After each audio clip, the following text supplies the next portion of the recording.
부모님이나 목사님에게 실망한 적 없으십니까? 오늘 본문의 주인공인 노아는 성경의 평가가 창세기 6장 9절에 의인이요 당대의 완전한 자요 하나님과 동행한 자라고 평가하고 있습니다. 의인이라고 하는 것은 그가 의로운 행위를 하는 사람이라는 뜻보다는 바로 앞절에 나와 있는 대로 여호와께 은혜를 입었다라는 그러한 의미에서 의인이라고 한 것이고, 당대의 완전한 자라고 한 것은 실제로 그 행위가 완전했다는 뜻보다는 그 타락한 시기에 그래도 하나님의 뜻대로 살아보고자 몸부림쳤다라는 그러한 의미입니다. 그리고 하나님과 동행했다라고 하는 것은 관계를 의미하죠. 하나님과 좋은 관계를 가지고 하나님과 보조를 맞추려고 했었다. 즉 하나님을 의식하는 삶을 살았다라는 그러한 의미입니다.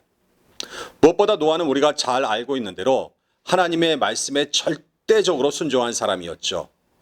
6장 마지막 절과 7장 5절에 보면 다 준행하였더라, 온전히 순종했다라는 그러한 말씀이 나옵니다. 그 맑은 날에 무려 120년 동안 방주를 짓는다는 것, 말도 안 되는 일이었습니다. 그 어마어마한 방주를 왜 만듭니까? 그런데 하나님께서 지시하셨기 때문에, 하나님의 말씀하셨기 때문에 그는 다 준행하였더라, 온전히 순종했다라고 하는 것입니다. 그는 그야말로 이 방주 만드는 일에 올인하였습니다. 자기의 모든 것을 다 바쳐서 순종했던 것입니다. 이것은 결코 혼자 할 수 있는 일은 아니었죠. 축구장 몇 배의 크기나 되고 몇 층이나 되는 이 방주를 어떻게 혼자 짓겠습니까? 그의 자녀들이 여기에 다 함께 협력합니다. 즉 가정 복음화가 온전히 이루어졌고 온 가족이 힘을 합해서 이 일을 감당했을 뿐만 아니라 아마 다른 사람을 사고 자재를 사고 그러면서 이 일을 진행하였을 것으로 추측되어집니다. 그리고 나서 홍수가 닥쳤고 1년이 지나서 물이 빠졌습니다. 그럼에도 불구하고 노아는 쉽게 방주에서 나오지 않습니다. 왜냐하면 하나님의 지시하심이 없었기 때문이죠. 그는 까마귀를 내보내고 비둘기를 내보내고 직접 문을 열고 물이 다 빠진 것을 확인한 후에도 50여일이 지나서야 하나님이 지시하신 그 날에야 그는 그 방주를 나옵니다. 그가 방주를 나와서 제일 먼저 한 일이 무엇입니까? 하나님께 제단 쌓고 예배를 드린 일이죠. 우리가 잘 아는 대로 홍수 후에 그 상황은 너무너무 처참합니다. 그것을 복구하기 위해서는 엄청난 노력이 필요하죠. 그 쓰레기 더미 위에서, 그 폐허 더미 위에서 노아가 제일 먼저 한 일은 하나님께 제사를 드린 일이었습니다. 그에게 제일 중요한 것은 이렇게 하나님께 예배 드리는 것이었죠. 하나님께서 그러한 그의 모습을 보시고 그와 언약을 맺으시는데 우리가 그것을 흔히 무지개 언약이라고 이야기합니다.